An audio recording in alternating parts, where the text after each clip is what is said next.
E aí, pessoal, estamos aqui mais uma vez, né, nesse bate-papo de botequim da Conexão das Minas Gerais, e sempre trazendo aí notícias importantes, uma avaliação técnica, daquela avaliação que você realmente gosta, né, aquela avaliação imparcial, porque a gente sabe que o mundo político está fervendo, e aqui nós três...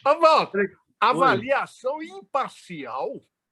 A nossa avaliação é a mais parcial possível, entendeu? Tudo bem, Márcio, mas tudo bem. Então, vamos lá de parcial ou imparcial, tá bom? Mas nós precisamos, naturalmente, todo mundo tem sua preferência de futebol, de religião, de política, né? Mas a gente procura ser imparcial, porque senão você vira torcida organizada, né? E aqui não é o objetivo do nosso bate-papo, esse é papo de botequim, tá? Elogiando aí, dando boa noite e boas-vindas novamente a Bianca Alves, novo look, como o Márcio já falou aqui antecipadamente em off, Rita Pavone, velhos bons tempos da Jovem Guarda, está aí o economista Rodrigo. O Márcio hoje está animado, tchurá. E o Rodrigo Botelho Campos, diretamente da capital do Rio de Janeiro, a cidade maravilhosa, né, falando também, fazendo análise sobre a economia, porque o dólar subiu, fechando 5,65, a gasolina estourando o preço lá em cima que ninguém mais aguenta, mas, né? E o Márcio Fagundes ali com algumas indicações também de livro. Ih, acabou o som. Caiu já. Já começou caindo. Não caiu não, pode ir em cima. Fala, Bianca. E aí, Berguinho? Ô, Calambu, você mandou para o sistema Android ou não? Mandei no seu celular. Meu celular. Entra aí porque eu vou sair mais cedo. Hein? Vou tentar aqui. Vou mandar de novo, peraí.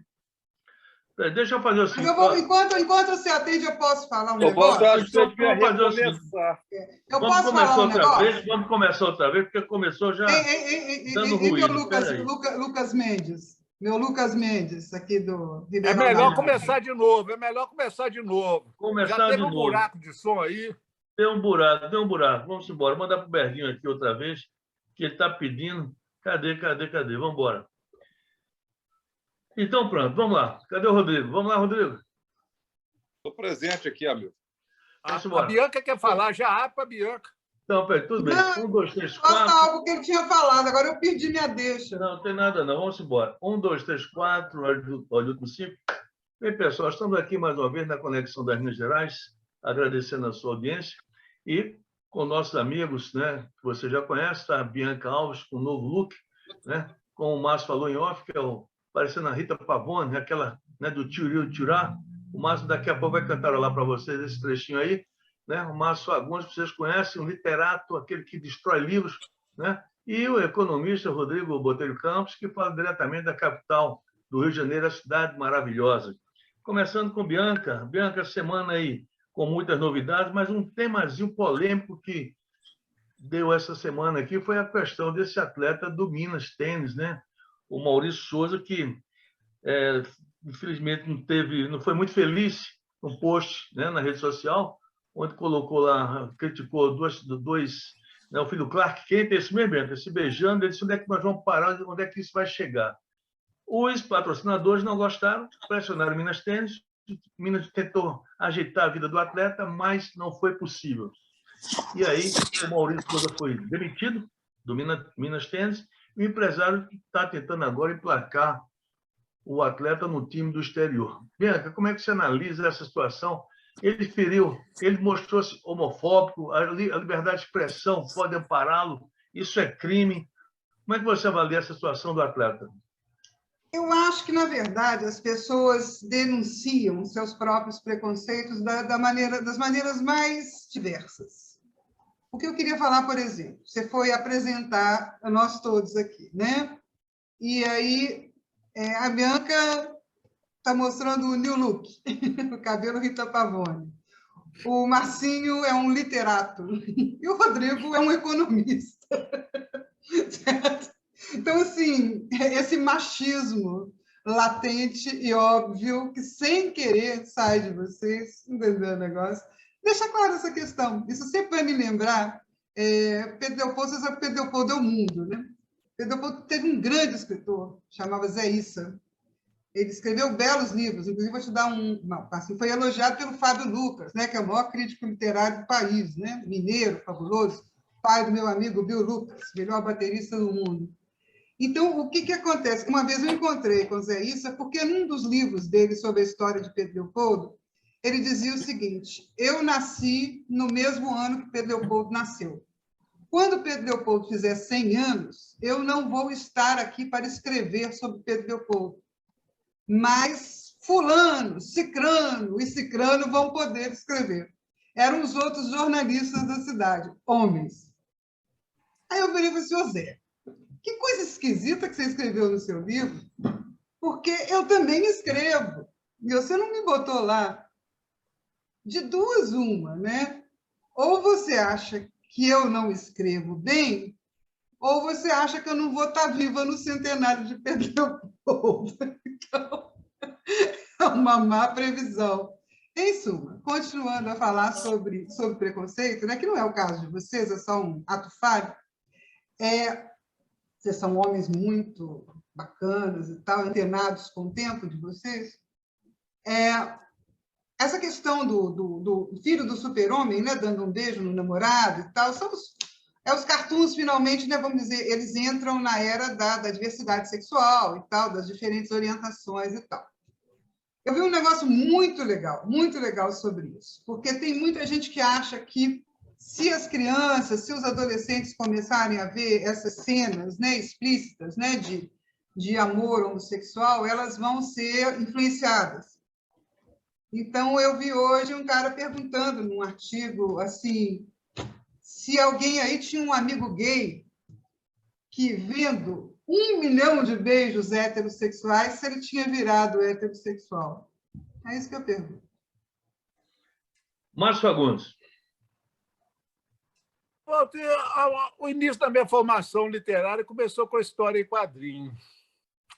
Eu me lembro do Fantasma, do Flash Gordon. Eu me lembro de muita história, todas do Walt Disney eu li. Mas a que me marcou mesmo foram as histórias em quadrinho do Carlos Zéfiro. Essas foram geniais. Essas, sim, formaram toda uma geração. Os adolescentes ficavam malucos com os desenhos do Carlos Zéfiro, que eram em pequenas revistas, que passavam de mão para mão, nós tudo meninada, 12, 13, 14 anos, ia passando as revistinhas do Carlos Zéfiro. Essa talvez tenha sido a história em quadrinho que mais me marcou. Grande brasileiro, um grande desenhista, e mexeu com a libido de várias e várias gerações de brasileiros. Uma maravilha, viu? Aí depois criaram a Playboy, né, Marcinho? A minha foi o Tio Patinhas, viu? Rodrigo Campos Lindenberg, está aí tranquilo. Rodrigo, e aí, Rodrigo? E sumiu. Está fechado, Rodrigo. Abre o seu som. Olha o som. Abriu. Eu acompanhei pouco o caso desse esportista que está sendo aí analisado por vocês, mas eu sempre parto do pressuposto que homofobia não é opinião, homofobia é crime. Ou seja, a pessoa ela pode expressar o que ela quiser, mas ela tem que perceber que, ao expressar, ela pode estar cometendo um crime. Portanto, eu lamento muito o ocorrido, não é? Eu percebo que a sociedade é cada vez mais complexa. Aliás, eu acho muito curioso porque o mundo contemporâneo, o mundo sob a égide do capital, do capitalismo, da economia chamada de mercado, ele tem uma profusão de orientações no sentido da potencialização do empreendedorismo, da iniciativa, da variedade. Você tem milhares de modelos de camisa, milhares de modelos de carro, milhares de modelos de tudo quanto há, mas, ao mesmo tempo, essa sociedade, muitas vezes, tem uma certa dificuldade de lidar com diversidades em outros campos da vida. Ou seja, por que para a economia, por que para o negócio, por que para o comércio você pode ter uma variedade enorme e para outras dimensões da vida, talvez até mais importantes, certamente mais importantes, sim, né? Você tem que ter determinados padrões rigorosos e rígidos. Portanto, eu acho que a ruptura desse estado de coisas, né, levou, de fato, a um amadurecimento da sociedade por perceber que as pessoas têm opções diversas, né?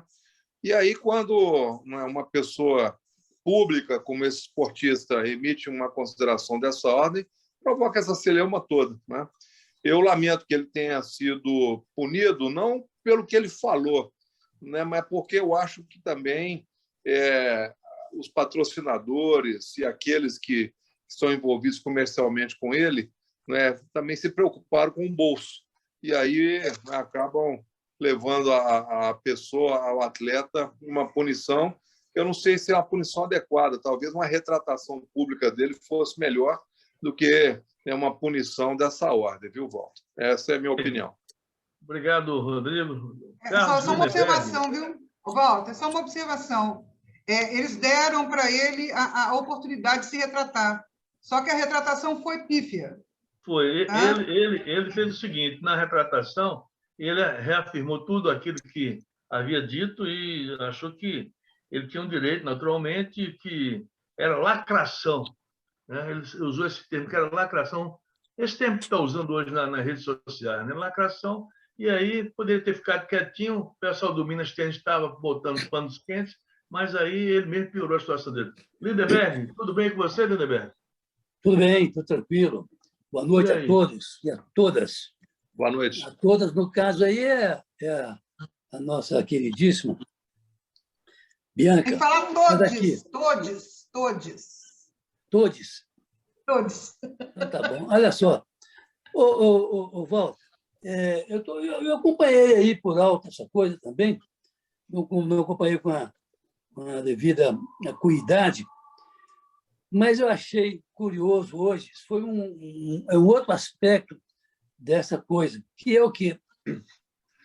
Aquele senador Flávio Bolsonaro, conhecidíssimo, porque andou fazendo rachadinha lá no Rio de Janeiro, ele foi hoje às redes sociais para que os patrocinadores do Minas Tênis Clube parassem de patrocinar o time de vôlei do Minas Tênis Clube. Agora, qual é a autoridade moral ou geográfica que esse Flávio Bolsonaro tem? Qual?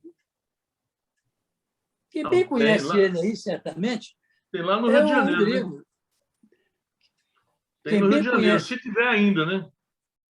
Quem bem conhece ele aí, talvez, no Rio de Janeiro, é o nosso Rodrigo, que deve estar ali lendo no dia a dia, nos jornais e na internet, as malandragens desse Flávio Bolsonaro, que, quando era deputado estadual, dividia os salários dos funcionários do gabinete para o seu próprio bolso, desviava para o seu próprio bolso. Então, diga aí. Pediu um boicote a Gerdau e a Fiat. Ainda por cima, o senhor Flávio Bolsonaro. Nós tivemos uma decisão. Flávio Bolsonaro pediu para o pessoal boicotar a Gerdau e a Fiat, que são os patrocinadores do Minas. Exatamente. Ninguém vai comprar mais carro nem aço. Já pensou? Aço não vai se vender mais, Rodrigo? Nem carro. Então, carro da Fiat ninguém compra mais, tá? Mas eu quero saber o seguinte... E outra coisa, não pegue Uber se o carro for da Fiat. Mas, Walter, eu quero perguntar... A minha pergunta é simples. Qual é a autoridade moral que um cara de rachadinha tem para pedir esse tipo de coisa aqui em Minas Gerais? Não, nenhuma, com certeza. Olha, falando nisso, hoje teve uma decisão muito acertada do ministro Fachin, que, por maioria, hoje vota no Supremo Federal, no Superior Tribunal Federal, desculpa, Supremo Tribunal Federal, a maioria lá votou a favor, equiparando o crime de racismo ao crime de injúria racial. É outra questão muito forte no Brasil, essa questão do racismo e a questão da injúria racial. O que é racismo?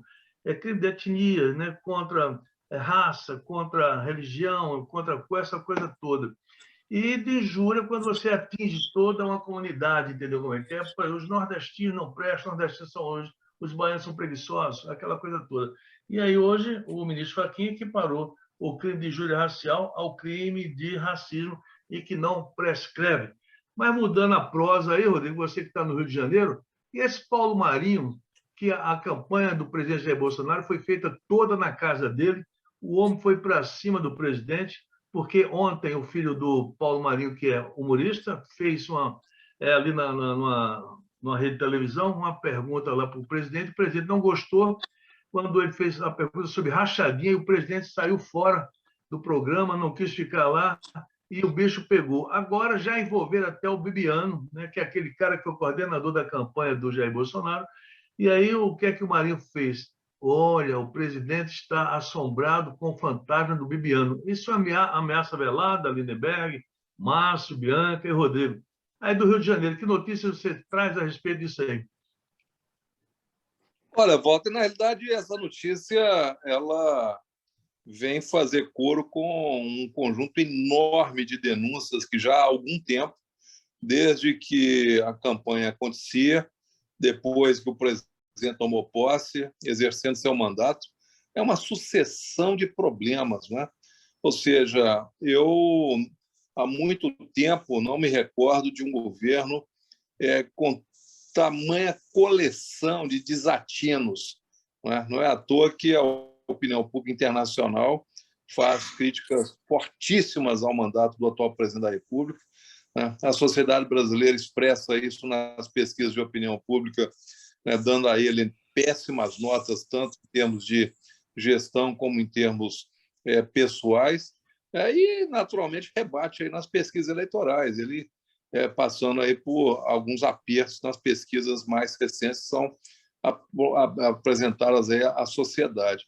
Olha, eu acho que isso não para, isso vai continuar e deve ter muita coisa aguardada para a campanha eleitoral do ano que vem. Você sabe que, muitas vezes, denúncias que são muito fortes, elas são guardadas, são preservadas para um momento mais oportuno, né? Se ao longo desses anos de mandato tanta denúncia veio contra ele, a família dele, o próprio Lindenberg já mencionou aí o caso lamentável das rachadinhas, eu suponho, né, é uma ilação que eu faço, de que deve ter muita coisa aguardada para a campanha do ano que vem. Vamos viver aí momentos muito emocionantes no período eleitoral de 2022. Márcio, quer dizer que o fogo vai aumentar e a tampa da panela vai subir com a temperatura da política em 2022, Márcio? O Rodrigo está muito otimista, falando que as nossas emoções vão ser abaladas ano que vem. A minha abalada todo dia. A gasolina sobe todo dia. Eu vou no sacolão comprar uma banana, o preço da banana está quase R$10, o preço de uma banana prata.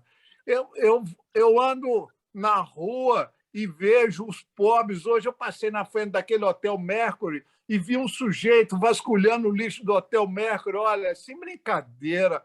Olha, é impossível a forma que as coisas estão acontecendo no Brasil. Não precisa, Rodrigo, não precisa de emoção ano que vem, não. Basta sair na rua, as emoções estão na nossa cara, estão na nossa frente. Tá? Aqui não se morre, é de monotonia. Aqui não se morre de monotonia, entendeu? Porque o cotidiano nosso é estuprado diariamente. Aqui as emoções batem no teto diariamente. E o melhor de tudo, não tem remédio não, viu? E os caminhoneiros, Lindenberg, já estão aí articulando uma paralisação para o próximo dia 1º, né? Com isso, hoje eu observei já alguns postos de Belo Horizonte já com um fluxo maior de veículos, né? Naturalmente vai chegar esse final de semana e ter um feriado prolongado, mas é aquela história. Está faltando também um pouco de, vamos dizer assim, mais uma visão política né, da sociedade, no sentido de falar assim, eu não abasteço, vou deixar meu carro em casa. Ou então todo mundo vai abastecer, os postos lucram para caramba, semana que vem mais aumento, e vida que segue, Lindenberg. Walter, aí essa expectativa dessa greve aí no dia 1º, né? E você observou bem, já começa a haver uma maior mobilização dos táxis, carros, de modo geral, em direção aos postos de gasolina, porque agora, nessa semana agora, nós vimos aí os tanqueiros do Rio de Janeiro e de Belo Horizonte, eles pararam de abastecer os postos e foi um Deus nos acuda, porque todo mundo queria abastecer a um só tempo. Então, isso aí cria realmente distorções e cria problemas. Porque você já imaginou um desabastecimento de combustível a essa altura? É um negócio para eu, inclusive, do ponto de vista político, para o presidente da República, que é um candidato à reeleição em 2022, e é desastroso isso. É desastroso, porque vai cair tudo nas costas dele. Não é à toa que ele, a cada dia, fala que não tem nada com isso, que não é ele que aumenta a gasolina. Só que ele esquece que lá atrás, no governo Temer, atrelaram o preço do combustível aqui no Brasil ao câmbio internacional. Atrelaram o combustível aqui no Brasil ao mercado internacional. E com as variações cambiais que todos conhecem, e principalmente o professor Rodrigo. Então, é evidente que isso aí vai estourar uma hora dessa, porque, na verdade, o que os caminhoneiros querem não é apenas a redução no preço do combustível, ou mais especificamente do diesel. Aqui agora mesmo, essa semana passada agora, o governador Romeu Zema, com a clarividência que ele é peculiar, como é que fala? Bloqueou o ICMS. Congelou. A melhor expressão é congelou. Congelou o ICMS. Né? Congelar não quer dizer que caiu o preço, não. Manteve. Está no mesmo nível. Não sei se é 28%, 27%. Enfim. O outro lá em cima também tirou, o Bolsonaro tirou também alguns impostos, SLS, coisas desse tipo, tirou também. Mas isso não arrefeceu o movimento dos caminhoneiros que podem entrar em greve no dia 1º. E isso, do ponto de vista para o presidente da República, que é candidato à reeleição, é muito ruim. Basta ver o que aconteceu com o Temer lá atrás. Né? Não é brincadeira. Você já pensou nesse desabastecimento? Como é que vai ser? É complicado, viu? Complicado. Bianca, e aí, Bianca? Em Pedro Leopoldo, movimento essa questão da inflação, tudo isso está complicadíssimo. Eu estou morrendo de medo, meu aluguel vence daqui a um mês. O IGPM está lá nas alturas, né? E eu fui conferir meu contrato de aluguel e lá assim, IGPM, IPCA, o maior. O maior desse. Achei que eu podia escolher o IPCA, né? Mas vai ter o IPGM, o IGPM, que está mais de 25%. Pô. Não, pelo amor de Deus, não dá. Agora, realmente... Bianca, da próxima vez, liga para o André Esteves, que ele te fala em qual índice que você deve aplicar, mano. Ele conhece bem isso. Vou aplicar meu aluguel. Isso. Em qual índice que você deve paramentar o seu aluguel? Liga para esse André Esteves, ele sabe tudo. Sabe tudo, né? Lá do BTG, né? O cara sabe tudo. Pois é. Agora eu vou te dizer o seguinte, isso que você falou, que aqui a gente só não morre de tédio mesmo, tá um negócio dolorosíssimo. Agora, eu gostei foi do Padura, né? Eu sou encantada com o Leonardo Padura, aquele escritor cubano. Acho ele, assim, uma grande voz do nosso tempo. Gosto do cara, gosto do que ele escreve, adoro romances policiais do jeito que ele escreve.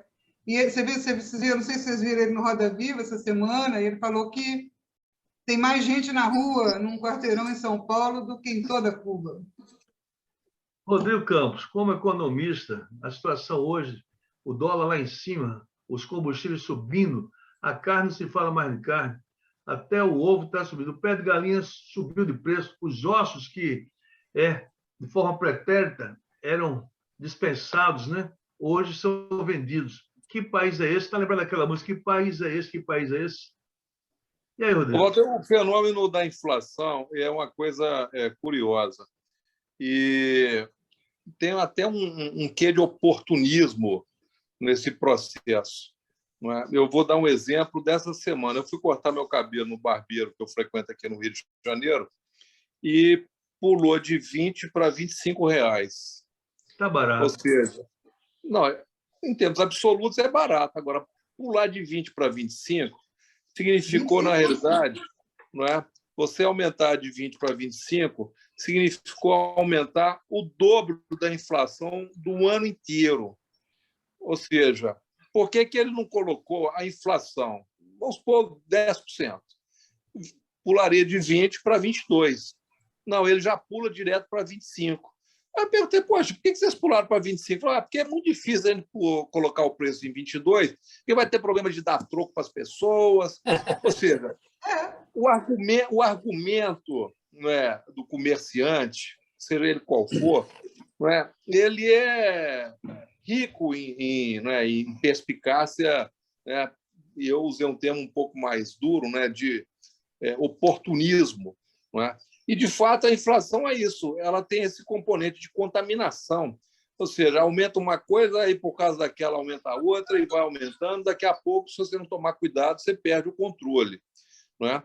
E aí, por causa exatamente desse fenômeno, que é um fenômeno causado pelo fornecedor, pelo empresário, o que a autoridade monetária do país, que é o Banco Central, faz? Ela aumenta o custo da Selic, que é a taxa básica da economia, está aumentando, aumentou ontem e vai aumentar mais. Não é? Com que propósito? Encarecer o custo do dinheiro, do empréstimo, do cheque especial, do cartão de crédito, do financiamento, para que as pessoas diminuam a atividade econômica. E, ao diminuir a atividade econômica, faz o empresário pisar no freio dos reajustes, porque ele percebe que ele vai diminuir a venda. Então, para que ele atraia pessoas, ele tem que segurar o preço até diminuir um pouco. Vamos dizer assim, isso aí é o para-casa dos livros básicos de economia. Não é? Só que a gente está vivendo um período, né, saindo de uma pandemia com uma queda do PIB. Esse ano o PIB cresce um pouco. Ano que vem a projeção é que cresce menos. Já tem analista de bancos grandes dizendo que ano que vem pode ser 0% de crescimento do PIB. Ou seja, olha o paradoxo. Numa época em que você tem uma taxa de desemprego altíssima, né?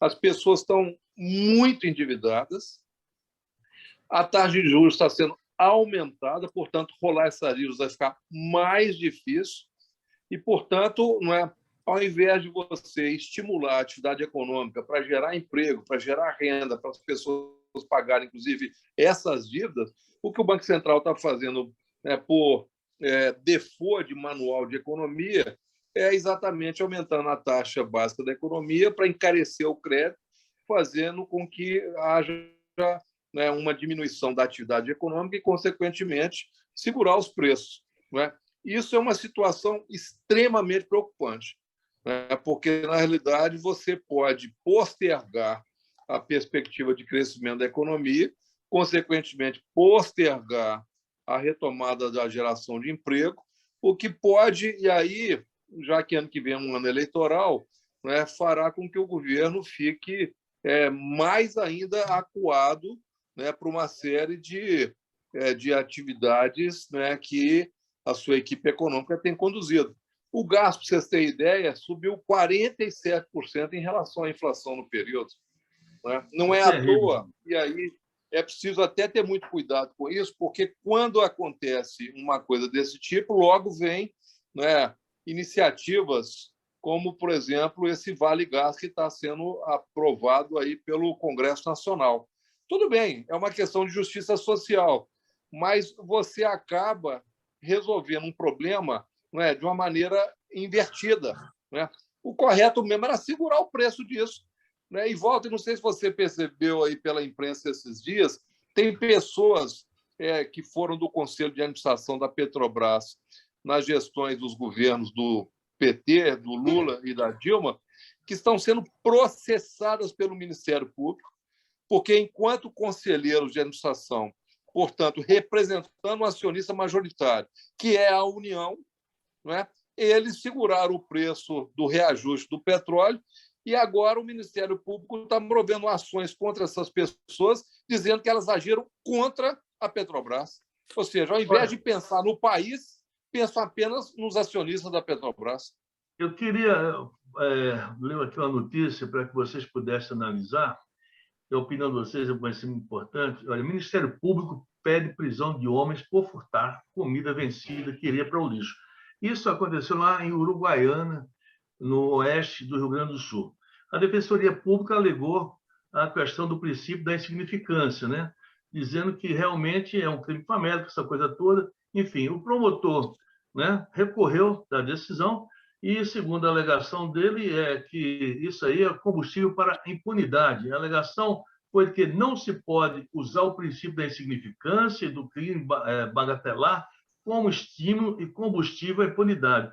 O juiz Marco Antônio Kufman, que agora é o promotor, está naturalmente apresentando suas contrarrazões, mas o juiz da cidade, né, ele absolveu, né, esses dois homens acusados desse furto e o promotor recorreu para a segunda instância. Olha só, é um negócio de doido. Muita gente passando fome, como o Márcio citou aí, procurando comida no lixo, e o Ministério Público recorrendo a uma decisão onde dois homens furtaram comidas que iriam para o lixo do supermercado e estão respondendo à justiça como se tivesse cometido um crime hediondo. Ô, Bianca, eita país danado esse, Bianca. O que é que você acha disso? Tem uma coisa que eu critico há muito tempo. Uma vez conversei com um amigo meu, que era presidente do TST. Esses promotores, esses juízes, eles estão assumindo essas funções cada vez mais cedo, sem a menor sensibilidade, sem o menor conhecimento da realidade brasileira. Como é que um promotor pode recorrer de uma decisão que beneficia alguém que roubou para comer? Sabe assim, eu, sinceramente, eu acho que tem a ver com imaturidade, porque eu não posso chamar isso de insensibilidade. Horrildade ou maldade? Será? Eu acho Será que também tem modelo mental aí, nisso aí. É a pessoa que acha, né, que tem a cabeça dele é voltada para esse tipo de pensamento. Né? Isso não é só talvez, Rodrigo, falta de senioridade na vida, não. Isso é visão de mundo. Então, essa insensibilidade, inclusive, pode nascer justamente dessa falta de conhecimento do universo. Tá? Então, você pega, por exemplo, os promotores e juízes hoje, normalmente, eu digo isso sem medo de errar, são filhos de promotores e juízes.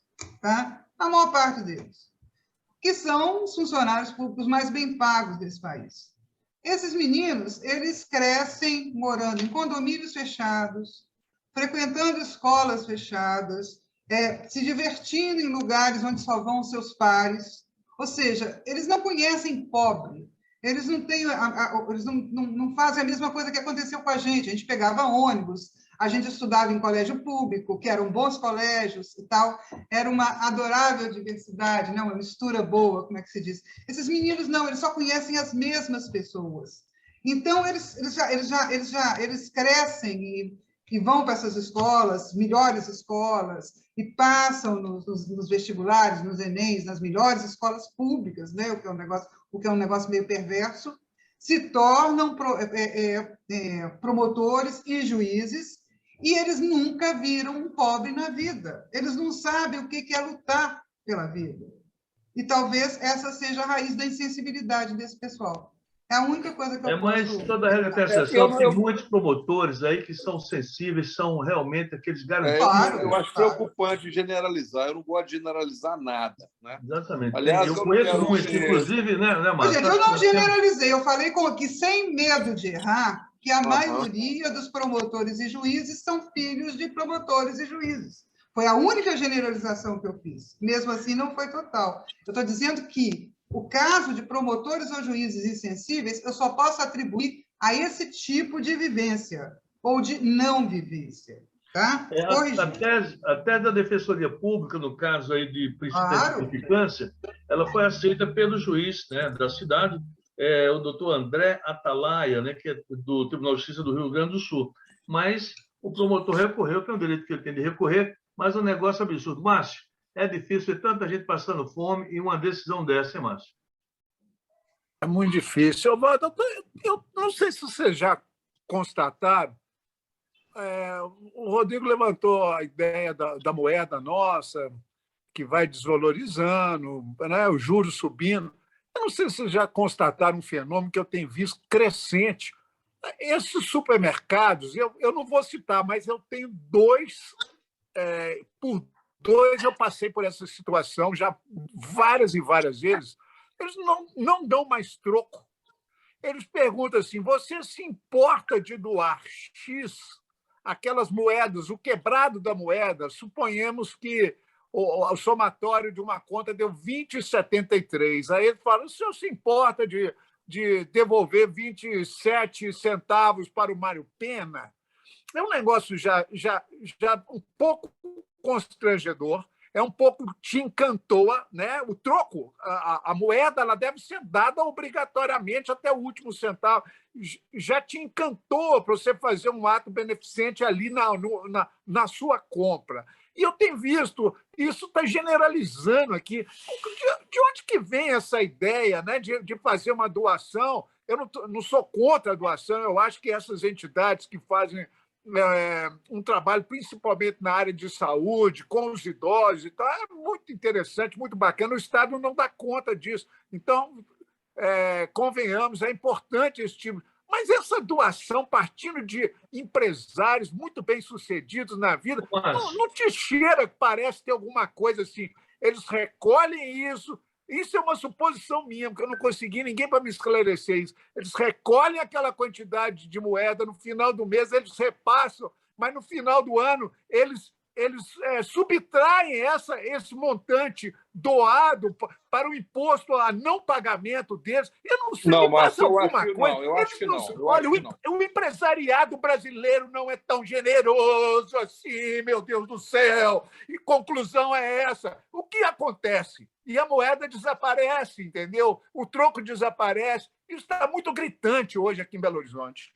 Márcio, isso é para todo lado. Aqui no Rio de Janeiro também tem. Olha só, a minha visão disso, até como ex-coordenador do PROCON, que eu fui durante 4 anos, olha só, primeiro que é uma liberalidade. Você autoriza ou não. Você não é obrigado a doar o troco. Mas é um constrangimento, Rodrigo. Quando a pessoa fala que você não quer doar 20 centavos para o Hospital da Baleia, o Hospital do Câncer, você vai passar o constrangimento. Não, o senhor não quer doar, o senhor não quer doar? Eu não me sinto constrangido. É um pedido. Tem gente que pode se sentir constrangido, assim? Me pedem, eu autorizo ou não. Eu normalmente não autorizo, porque eu já colaboro com algumas entidades, né? Portanto, eu já dou a minha cota de contribuição assistencial para algumas entidades, né? Então, eu, particularmente, não faço a autorização, né, do uso do troco para esse tipo de doação, né? É uma liberalidade, você dá se você quiser. Segundo, isso não é abatido em imposto de renda. Isso aí é uma parceria que a entidade, né, faz com aquela ou rede de farmácias ou rede de supermercados. Aquilo é uma parceria, é uma ação no sentido de arrecadar algum tipo de recurso, né? E, por fim, eu acho que aí, Márcio, você suscita uma preocupação que é pertinente. Eu acho que isso precisa ser fiscalizado, né? Ou seja, o Ministério Público, a Delegacia de Ordem Econômica, quem de direito, mereceria, talvez, investigar se aquilo que efetivamente é arrecadado é transferido para o órgão ou para a entidade que fez a solicitação, não é? E a Lindeberg? No mínimo, Rodrigo, no mínimo, deveria estar debaixo do letreiro do supermercado todo mês. Esse mês arrecadamos R$27 mil em moedas doado por vocês, meus clientes. Que maravilha! Foram doados para X entidade e tal. Muito obrigado. Eu nunca vi uma prestação de conta disso. Eu também nunca vi, não. Também Eu nunca vi. posso fazer uma pergunta para vocês? Posso fazer uma pergunta para vocês? Porque, por coincidência, hoje, eu deixei 75 centavos no caixa da Drogaria Araújo. O negócio deu 29, 25, a moça perguntou se eu queria dar os 75. Eu tenho um truque, tá? Eu normalmente falo assim, hoje eu vou doar. Ou então, hoje eu não vou doar, tá? Mas, enfim, não é o caso. Aí eu fui olhar a nota.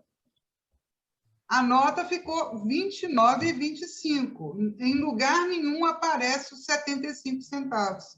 Não aparece, porque se aparecer sobre isso aí, vai incidir É tributado, né? Vai incidir Pois tributo. é uma pergunta que eu faço para vocês, entendeu? Porque realmente ninguém sabe o valor que é doado, né? Se Sim. não aparece em lugar nenhum, né? Eu também, conforme o Márcio falou, eu nunca vi uma prestação de conta pública disso. Repito, já dei a sugestão, reitero, né? Eu acho que vale a pena ver qual que é a instância do poder público que mereceria, eventualmente, dar uma olhada nisso, monitorar, acompanhar, talvez, o Ministério Público. O Ministério Público age por provocação, né? Mas ele também age de ofício, ele pode tomar a iniciativa de olhar. Sim. Então, fica a sugestão, né, para dar uma olhada nessas parcerias aí. Lindenberg. Porque, de fato, 10 centavinhos aqui, 20 centavinhos ali, no fim das contas, pode ser muito dinheiro. Carlos Lindenberg, você está calado aí, você ouviu as opiniões do Márcio, da Bianca e do Rodrigo. Qual análise você faz sobre esse assunto? Concordo com o relator. Concorda com o relator? Tá bom. Então, olha, o ministro Alexandre Moraes, que vai assumir a presidência do TSE na campanha eleitoral de 2022, já deu um recado a respeito dessa questão das fake news. Disse, olha, não vai ser como foi em 2018, não. E o bicho vai pegar. Quem sair da linha vai para a cadeia. E houve um deputado aí que era delegado, ou melhor, delegado aposentado da Polícia Federal, foi deputado federal pelo Paraná, agora deputado estadual e foi cassado. Mandaram para a degola, hein, Lindenberg? Quem é esse sujeito? O ex-deputado Francisquini, né? Exatamente. E o filho dele é deputado federal, foi da CCJ, né? Ele foi da CCJ. Ele teve um mandato cassado hoje, né? Exatamente. Foi cassado, também da disciplina, né? Porque ele é de propagar fake news. Pois é, gente, mas olha só, a propósito desse assunto, o Tribunal Superior Eleitoral tomou uma decisão hoje por unanimidade de não cassar a chapa que levou o presidente da República, o vice-presidente da República ao poder, exatamente porque entenderam que não havia consistência para associar o disparo de fake news, de mensagens transportando informações mentirosas ou capciosas, né? Não havia um nexo causal que levasse à conclusão de que o chefe de Estado brasileiro hoje foi eleito por causa disso. Então, de fato, há uma zona nebulosa, uma zona eleitoral. No meio. No bom sentido, uma zona eleitoral. Eu quis dizer que há uma zona nebulosa nessa matéria, porque como é que você, de fato, como é que você calibra uma métrica qualquer para dizer que os votos a mais que foram oferidos em decorrência das fake news foram os votos necessários para eleger o presidente da República, ou o governador, ou o prefeito? De fato, há um problema de inconsistência, né, que gera a necessidade de fazer uma avaliação de como é que você vai calibrar esse tipo de problema. Porque se isso for para ser assim, né, ninguém mais vai controlar fake news, porque as fake news, se elas forem interpretadas como algo que você não consegue avaliar se aquilo impactou positivo ou negativamente uma eleição, então quem que vai controlar fake news para quê? Lindenberg, capricha na sua câmera que você está de lado, está de ladinho assim. Mas, Rodrigo, deixa eu te falar uma coisa. Olha, o Collor perdeu o mandato, o Itamar assumiu, não é verdade? Tá. A Dilma saiu, o Temer assumiu, mas não teve ainda na história do Brasil, não recordo se teve ou não, tá? Uma chapa presidencial caçada. Então, esses caras não teriam culhões para caçar o presidente e nem o general. O próprio general Mourão falou essa semana que não ia dar em nada, e não deu em nada. Ele já sabia do Tá, resultado. mas aí uma leitura política sua, uma avaliação política do vice-presidente da República e uma percepção política da relação de poder que existe entre o Poder Executivo e uma das instâncias do Poder Judiciário. Isso é uma leitura política. Eu não estou tratando disso. Eu estou dizendo o seguinte, que a argumentação técnica do TSE para não cassar a chapa é de que não há como você calcular o impacto das fake news no resultado eleitoral. É uma percepção, Walter, não é uma medição, é uma percepção. Você percebe que aquilo prejudicou o candidato derrotado, no caso Fernando Haddad. Mas o TSE está dizendo que não tem como você efetivamente dizer o seguinte: 47 milhões para um, 50 milhões para o outro, os 3 milhões que foram para lá foram casados por fake news, portanto, vamos caçar esse cidadão, porque os 3 milhões de votos a mais que ele teve é que levaram ele ao poder. O TSE diz que não tem como calcular isso, que não tem como aferir isso. Então, se Tá não bom, tem como calcular, Rodrigo, não tem como aferir, mas eu chego à conclusão de que a fake news não tem controle. Ué. sim, mas o delegado Francisquini, que hoje é deputado estadual pelo Paraná, foi cassado. Então, por quê? Como é que foi a interpretação da Justiça do Paraná? Eu não li o julgado. Ele foi denunciado, ele foi cassado pelo TSE, e o TSE, por outro lado, toma uma posição divergente. Agora, direito é isso, é interpretação. Não tem? Direito não é ciência exata. Não é, Lindenberg? Então, vocês sabem muito bem que como caçar a chapa do presidente e do vice, que nós estamos na porta da eleição presidencial de 2022. É complicado, muito complicado. Ei, Márcio, o que é que você acha? Ô, Walter, toda vez que vem à tona assunto fake news, mentiras jogadas ao léu, eu só reforço aquela máxima que a vida é uma grande mentira, né, Walter? Lindenberg. Ao som. Abre o som, Lindenberg. Tá, abre o som, meu irmão. Você está... Aqui não dá para falar, não é por Libra. Eu não sei mexer com Libra. Eu vou fazer um curso ainda, entendeu? Tá bom. Vamos lá, Bianca. Ainda tá fechado o som dele. Avisa ele. Ainda está. Rapazes, eu vou abandonar vocês. Né? Já está na hora. E aquele compromisso que... Eu tenho compromisso. Até semana que vem. Vou tá abandonar os lindos rapazes de cabelos brancos, eu com as minhas madeixas naturais castanhas. Tá? Mas foi um prazer estar com vocês hoje. Tá bom? Bianca, a demanda é leve. Obrigado. Okay. Ô, Rodrigo, Márcio, o Lindenberg ainda não abriu seu microfone. Bianca, um abração. Bom estar aqui com você mais uma vez. Aí, Rodrigo, Márcio Fagundes, nós vamos realmente ter uma disputa presidencial muito forte no próximo ano. Rodrigo Pacheco assinou sua filiação ao PSD, de dado. Agora o PSD tem 3 senadores, né, todos de Minas Gerais. Rodrigo Pacheco, que é presidente do Congresso, Antônio Anastasia e o Carlos Viana. E como é que fica essa questão, essa influência política para as eleições ao governo de Minas em 2022? Rodrigo, Márcio Lindenberg. Olha, eu pessoalmente tenho uma visão já há algum tempo, eu tenho até manifestado aqui. Eu acho que não vai ter impeachment, eu acho que não vai ter golpe. E agora, com essa decisão do TSE de novo, de hoje, melhor dizendo, né, eu confirmo também uma visão, né, que não vai ter cassação da chapa. Portanto, nós vamos ter uma eleição do ano que vem que, de fato, pode permitir o país tomar um outro rumo. Não é? E nessa linha, eu continuo achando que polariza entre o candidato do PT, o ex-presidente Lula, e o atual presidente da República, Jair Bolsonaro. Não é? A chamada terceira via, Walter, ela não é a terceira, ela é a terceira, a quarta, a 11ª, porque já foram identificadas 11 candidaturas para além dessas candidaturas que aparecem mais firmemente nas pesquisas eleitorais. E aí eu cogito uma hipótese para explicar isso, qual seja ao fato de que, quando você teve no Congresso Nacional, né, o fim das coligações aprovado pelo Parlamento, isso implica que os partidos, para terem uma sobrevida institucional, eles precisarão ter bancada de deputado federal, que a métrica é número de deputados federais. E, para isso, eles têm que ter puxador de voto, eles têm que ter o número do partido sendo divulgado pelo candidato majoritário. Como ano que vem uma campanha de presidente da República, quem puxa a campanha ano que vem é o candidato a presidente da República.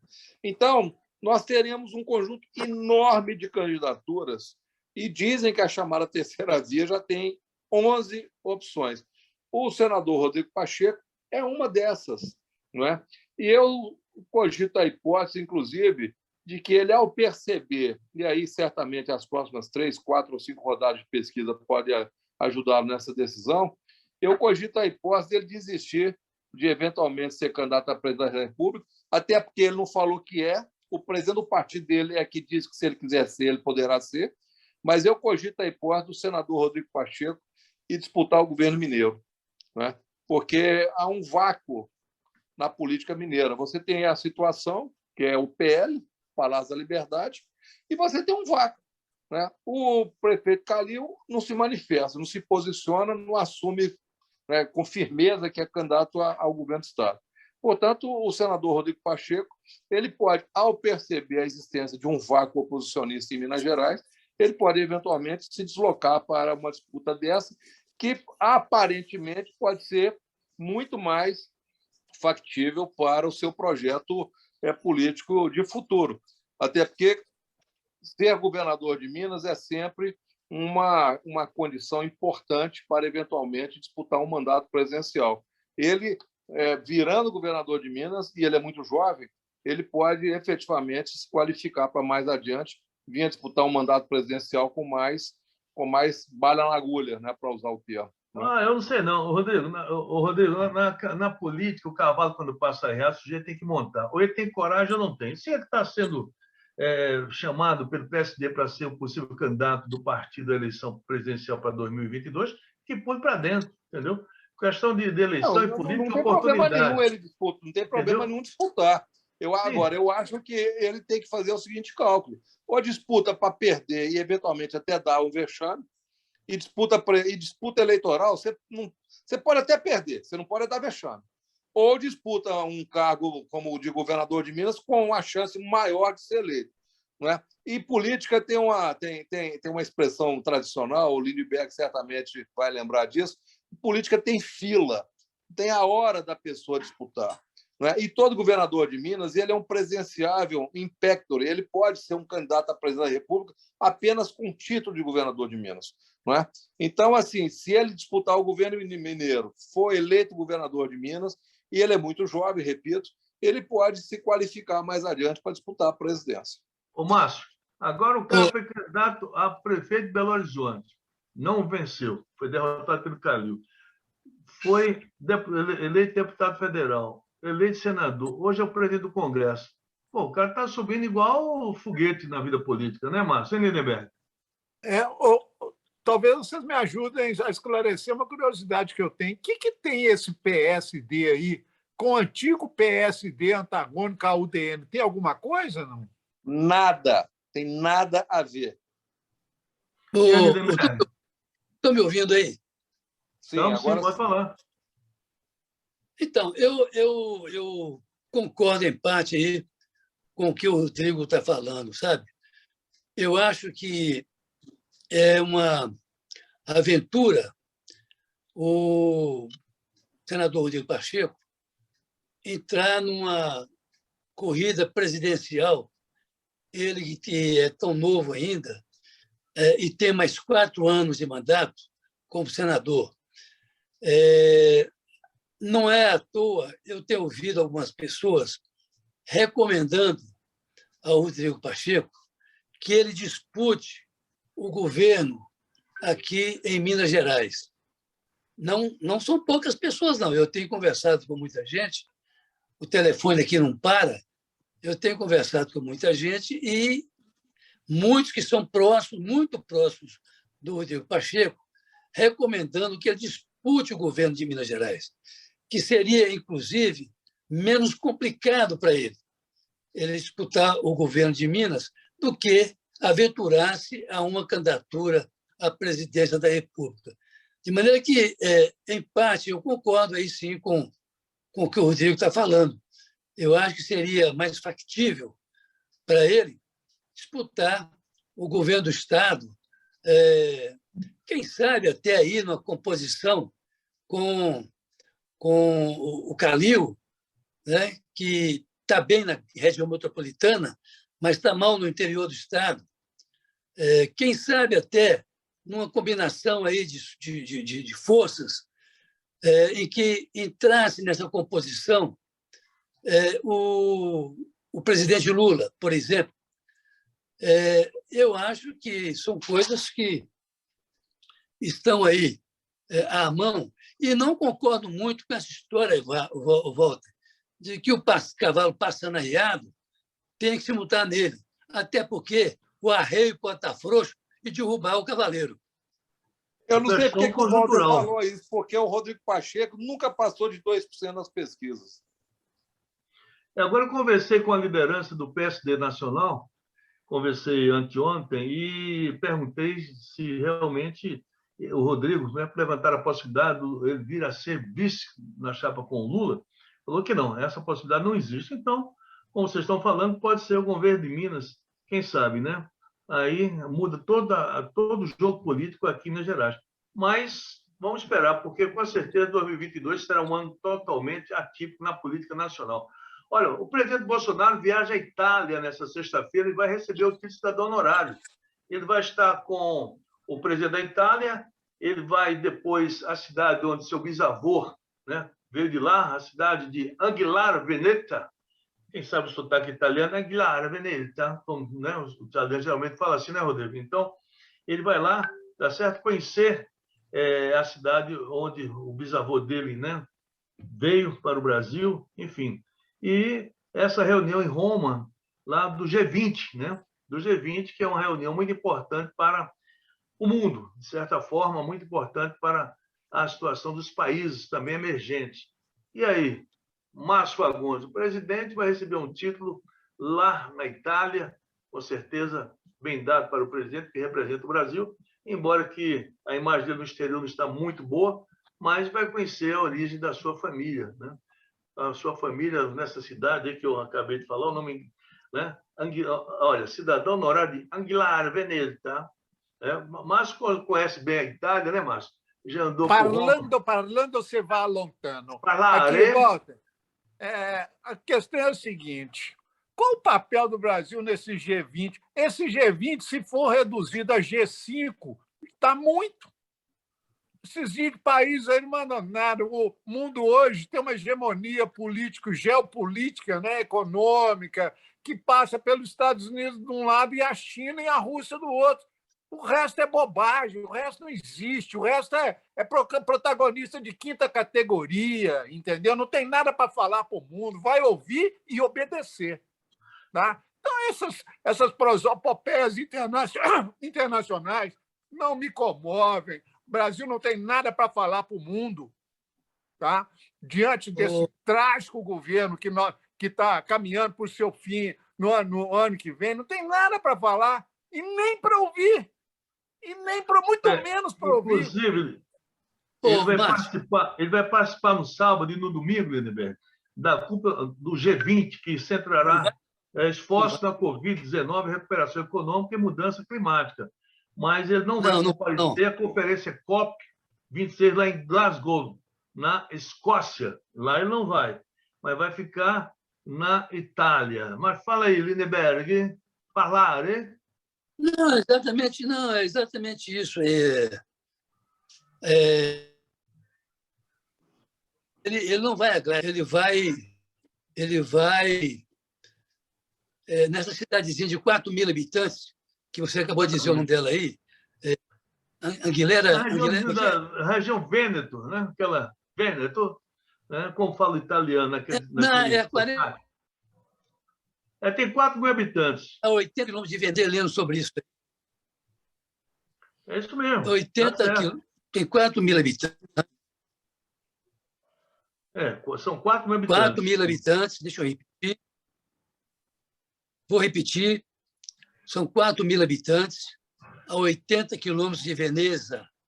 Ele vai lá receber esse título aí, porque a prefeita que apresentou esse negócio lá remontou às origens da família Bolsonaro, cujo bisavô teria nascido nessa cidade. E ele vai trocar essa conferência do clima de Glasgow por essa cidadezinha de 4 mil Mas habitantes. a Deve opção ser dele, dele, né? Deve ser caliente, deve... deve ter um bom vinho, um bom formagem também, né, Rodrigo? Então, se pelo menos tiver um concerto do Andrea Bocelli, já valeu a pena. Vamos ver. Rodrigo não vai ter, Pacheco, não. Márcio Fagundes, Lindenberg. Não vai ter. Fala, Lindenberg. Não, estou dizendo que não vai ter concerto do nosso amigo. Não, Bocelli, não. Não está para isso, não. Que isso? Márcio Fagundes, Rodrigo Lindenberg. O Lindenberg já falou que não é muito chegado a futebol. O Cruzeiro está naquela situação, vai completar a terceira passagem para a Série B, vai ficar lá em 2022. O América está melhorando. O Lisca disse que pode voltar. O time que ele voltaria a treinar hoje seria o América. E o Atlético Mineiro vai disputar a final do campeonato da Copa Brasil e também com certeza, né, chegar à final do Campeonato Brasileiro. Como é que ficará Belo Horizonte, o Atlético, 50 anos sem ganhar um título nacional, Márcio, Lindenberg e Rodrigo. E aí o Cruzeiro nessa situação difícil, né? O time do Lindenberg é o time lá de Montes Claros, que ninguém sabe o nome, né? Como é que chama? Ateneu?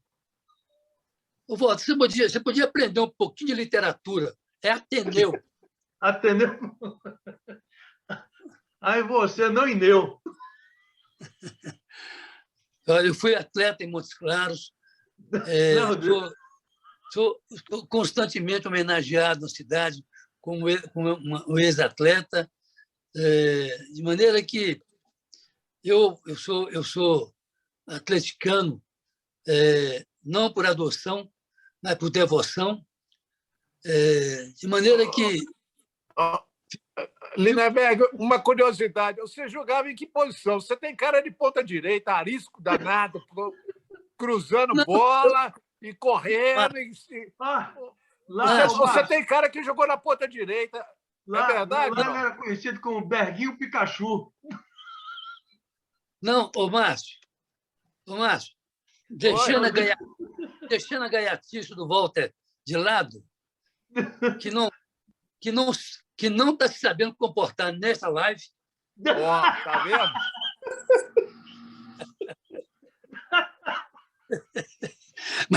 Mas veja bem, eu jogava na meia esquerda, na antiga meia esquerda, onde jogava Tostão. o Dr. Rubens, que era do Vasco da Gama. Eu jogava ali na meia esquerda. E caindo mais para a ponta esquerda para receber a bola e fazer o cruzamento para a área. De maneira que fui um bom atleta, apesar do mau comportamento do Walter.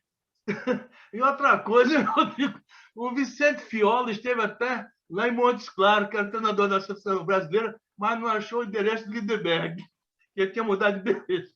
Mas, com certeza, foi um grande atleta. Eu sei que seu nome está lá uma placa, uma homenagem lá na cidade, muito merecida, que era um meia-direita ofensivo. Igual hoje, esses que estão, o Keno, que joga no Atlético, e outros que estão jogando por aí afora. Né? Mas um grande atacante. Né? Com certeza. Agora, Minas Gerais, o Galo campeão nacional, isso aqui vai virar, Belo Horizonte vai virar uma festa, viu, Rodrigo? Olha, nossa, é verdade, viu? Estou falando com você. Não desacredite de mim. Tá certo. Walter, o único consolo que os cruzeirenses como eu temos é que o Atlético, para chegar no nível de campeonatos brasileiros que o Cruzeiro tem, né, vai levar uns 300 anos.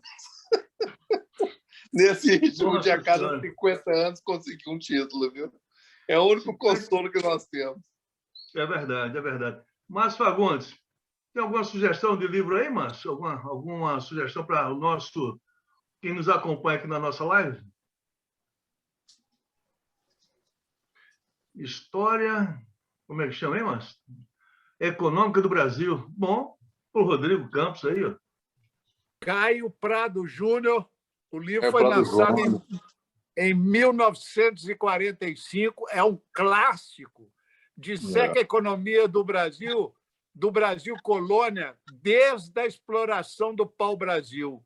É um clássico. Quem quiser saber como sobrevive uma economia dependente, tá, do Império, basta ler Caio Prado Júnior. Isso aqui é um clássico, eu recomendo para qualquer um. Tá? História Econômica do Brasil, lançado em 1945. Portanto, vale a pena ler, viu? É melhor do que ficar acompanhando essas fake news aí no Zap Zap, essas bobajadas aí, entendeu? Olha, é do tempo. O Caio Prado Júnior é do tempo que uma nata da intelectualidade brasileira pensava um Brasil soberano, um Brasil autônomo, um Brasil miscigenado, um Brasil com um projeto de alinhamento junto com outros países da América Latina. Era um Brasil grandioso no pensar, né? Isso tudo foi embora, isso tudo desapareceu, né? A partir de 64 isso desapareceu. Esse Brasil hoje é o Brasil da economia de mercado, sabe? Então, triste tempo. Então, vale a pena, quem quiser perder um bom tempo ou ganhar um bom tempo, leia Caio Prado Júnior sobre a economia do Brasil, vale a pena, viu? Belíssima indicação. Lindenberg e Rodrigo, queria que vocês também, com massa, analisassem, para encerrar o nosso bate-papo de hoje.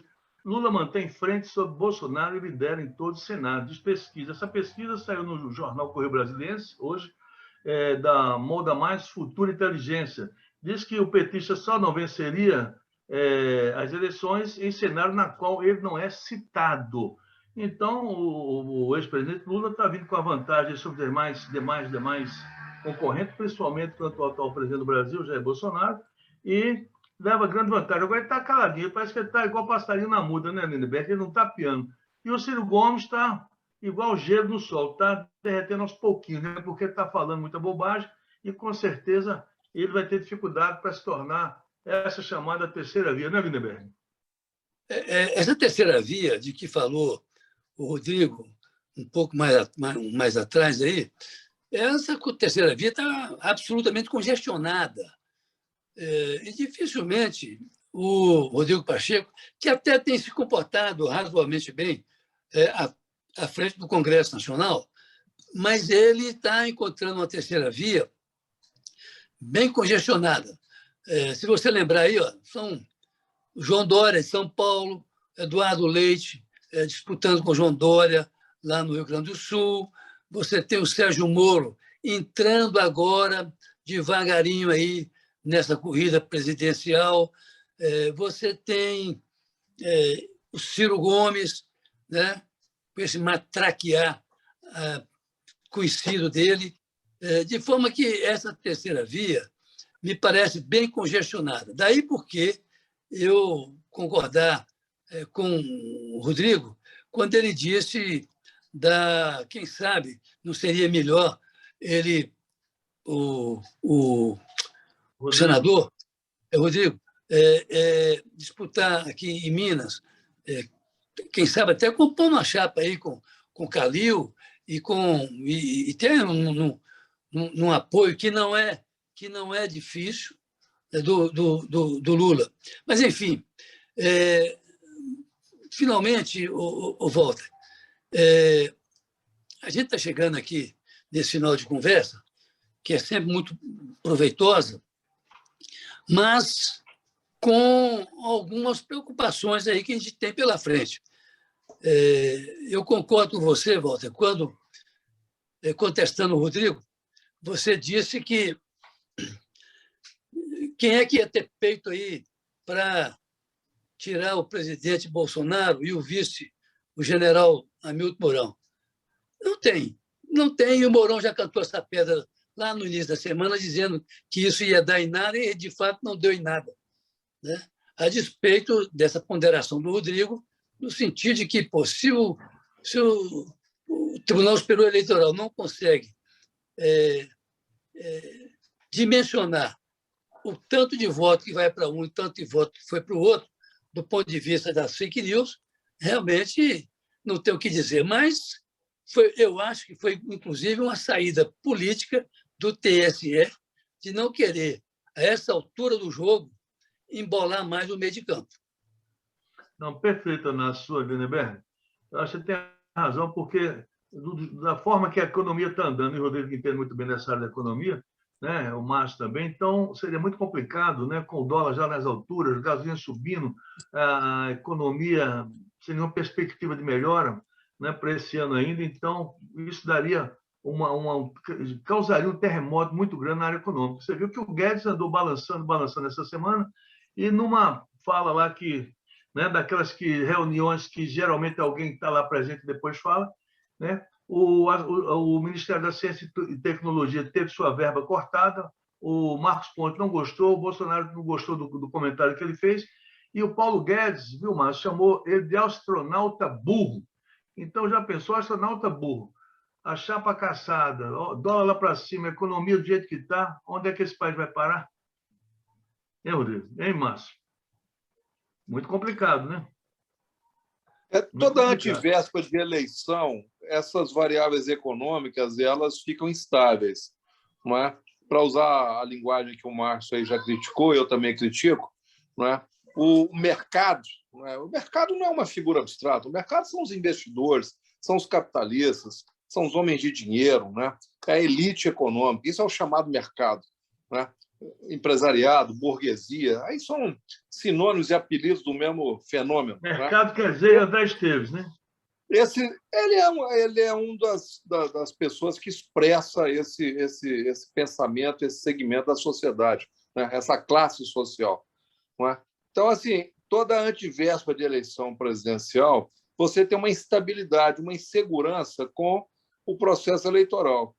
Vocês devem se recordar que, quando o Lula disputou a eleição e foi eleito presidente da República, o Maramato, então presidente da Fiesp, ele disse que 500 mil empresários iam sair do Brasil.